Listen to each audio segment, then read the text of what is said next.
Today I'm sharing two bone-chilling true stories that happened on America's birthday. The 4th of July is supposed to be about freedom and celebration, but for these people, it turned into a nightmare they'll never forget. This first story happened just last year. Jimmy was well connected in the East Coast electronic music scene. His company hosted high-profile events at the best venues, bringing in famous DJs from across the country. Jimmy always invited his lifelong friend and a group of hometown buddies to enjoy free VIP access. For July 4th weekend, Jimmy planned their biggest event yet at the Jersey Shore. His friend arrived early with Ryan, another buddy, and they started drinking while the team set up. By the time the event was in full swing, both guys were completely wasted. As the night wound down, they met two attractive women at the bar, Gianna and Marcella. The women suggested continuing the party elsewhere and handed the guys drinks before leaving. The moment they stepped outside, Marcella invited everyone to her beach house nearby. The house was incredible, like a professional athlete's mansion with sculptures and minimalist luxury decor. Within minutes, Ryan disappeared somewhere with Marcella, leaving his friend alone with Gianna. She leaned in for a kiss, and that's where his memory completely cuts off. The next thing he remembers is waking up in bushes over an hour away from the venue. His wallet and phone were gone. Even stranger, he was wearing someone else's clothes.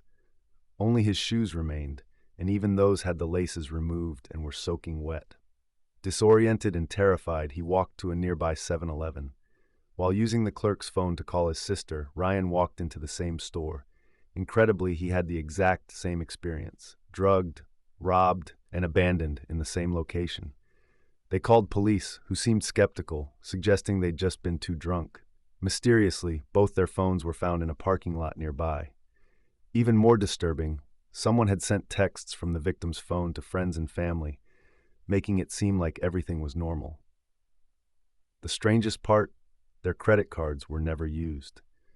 When they later found the beach house, an older man opened the door who had never heard of Marcella. They never discovered what happened that night or why they were targeted. The second story takes place in rural Alabama. Ariel drove 2 hours to attend a friend's 4th of July cookout. Around 10 p.m., she headed home on dark, empty back roads. 30 minutes into her drive, she noticed headlights in her rearview mirror, a gray Nissan Altima with mud covering its lower half. No matter how much she sped up or slowed down, the car maintained the exact same distance behind her.